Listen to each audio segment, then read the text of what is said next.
Hi hello friends, నేను మీ beating వచ్చా. India versus England 5 T20ల series మన ఇండియాలో ఆడబోతున్నారు ఫ్రెండ్స్. దానికోసం మన ఇండియా 15 మెంబర్స్తో కూడిన ఒక స్క్వాడ్ని అయితే అనౌన్స్ చేశారు. ఫస్ట్ ఆఫ్ ఆల్ మన ఇండియన్ స్క్వాడ్ ఎలా ఉందో చూద్దాం. దాంట్లో మైనస్లు ఏంటి, ప్లస్లు ఏంటి అనేది కూడా ఇప్పుడు డిస్కస్ చేద్దాం. ఇది just squad analysis video. Next preview కూడా వస్తుంది friends. Stay to my channel. మన ఇండియన్ స్క్వాడ్ చూస్తే కెప్టెన్గా సూర్యకుమార్ యాదవ్, వికెట్ కీపర్గా సంజు శాంసన్, అభిషేక్ శర్మ, తిలక్ వర్మ, హార్దిక్ పాండ్యా, రింకు సింగ్, నితీష్ కుమార్ రెడ్డి, అక్షర్ పటేల్, వైస్ కెప్టెన్ హర్షిత్ రాణా, అక్షదీప్ సింగ్, మొహమ్మద్ షమి, వరుణ్ చక్రవర్తి, రవి బిష్నాయ్, వాషింగ్టన్ సుందర్, ధ్రువ్ జురేల్. ఈ స్క్వాడ్లో మొహమ్మద్ షమి పేరు చూస్తే నాకు చాలా సంతోషంగా ఉంది. ఎందుకంటే మొహమ్మద్ షమి ఎట్లాంటి రికార్డు ఉన్న ప్లేయరో మనందరికీ తెలిసిందే.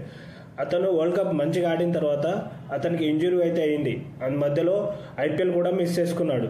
ఆఫ్టర్ లాంగ్ గ్యాప్ మన ఇండియా కోసం కంబ్యాక్ అయితే ఇవ్వబోతున్నారు ఫ్రెండ్స్. నెక్స్ట్ జరిగే ఛాంపియన్ ట్రోఫీలో మొహమ్మద్ షమి చాలా కీలక బౌలర్ కాబోతున్నారు ఫ్రెండ్స్. ఎందుకంటే బుమ్రా ఆడుతాడా లేదా అనేది కూడా తెలీదు. అక్షదీప్ కొన్ని మ్యాచెస్ మాత్రమే ఆడాడు ఓడిఐలో.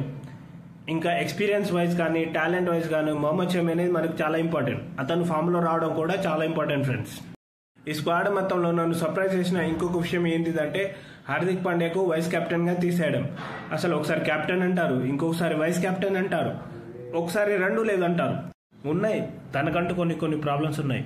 ఇంజరీ కన్సర్న్స్, ఫిట్నెస్ ప్రాబ్లమ్స్ అయితే ఉన్నాయి. వాటి మీద అతను శ్రమిస్తున్నాడు. దాని మీద మనం ఎంకరేజ్ చేయాలి కానీ డిస్కరేజ్ చేయకూడదు. ఇట్లా సడన్గా కెప్టెన్ నుంచి వైస్ కెప్టెన్ని తీసేస్తే ఒక ప్లేయర్ మనోవేదన ఎలా ఉంటుందో బీసీఏకే తెలియాలి. వైస్ కెప్టెన్ అక్షర్ పటేల్ ఒక ప్రూవెన్ ప్లేయర్, మంచి ఆల్రౌండర్. అతను టీంకి మంచి ఫినిషింగ్ ఇవ్వగలడు అండ్ బౌలింగ్తో 4 ఓవర్లు కట్టుదిట్టంగా బౌలింగ్ చేయగలడు, వికెట్లు కూడా తీసుకోగలడు. అతనికి ఆ సత్తా ఉంది కాబట్టి అతనికి వైస్ కెప్టెన్ ఇచ్చారు. సో అతను ఆ ఛాన్స్ని ఇంకా మంచిగా ప్రూవ్ చేసుకుంటే బాగుంటుంది. ధ్రువ్ జురేల్ ఒక మంచి ప్లేయర్, అతనికి ఇదొక గోల్డెన్ ఛాన్స్. కానీ అతను బ్యాకప్ ప్లేయర్గా మాత్రమే ఉంటాడు. మొత్తం 5 T20లో ఒక 2 T20 అయినా ఆడతాడా లేదా అనేది డౌటే. కానీ ఒకవేళ ఛాన్స్ వస్తే మాత్రం 2 చేతులతో తను ప్రూవ్ చేసుకోవాలి. ఈ మన 15 మెంబర్స్ స్క్వాడ్లో 4 మెంబర్స్ స్పిన్నర్స్ అయితే ఉన్నారు.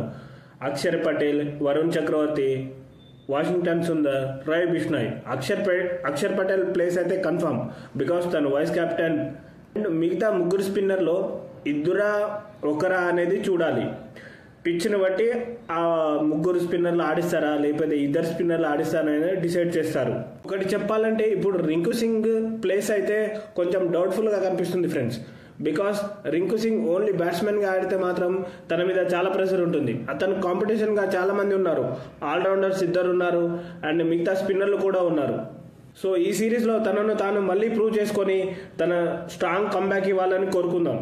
సేమ్ ఇదే స్క్వాడ్తో సౌత్ ఆఫ్రికాలో సిరీస్ విన్ అయ్యి వచ్చింది. ఇప్పుడు ఇదే స్క్వాడ్తో మన టీమిండియా ఇంగ్లాండ్తో మ్యాచెస్ అయితే ఆడబోతుంది. మన ఇండియాకు మంచి రికార్డ్ అయితే T20లో ఉన్నాయి కాబట్టి మన టీమిండియా పక్కా గెలుస్తుందనే నాకైతే నమ్మకం ఉంది ఫ్రెండ్స్.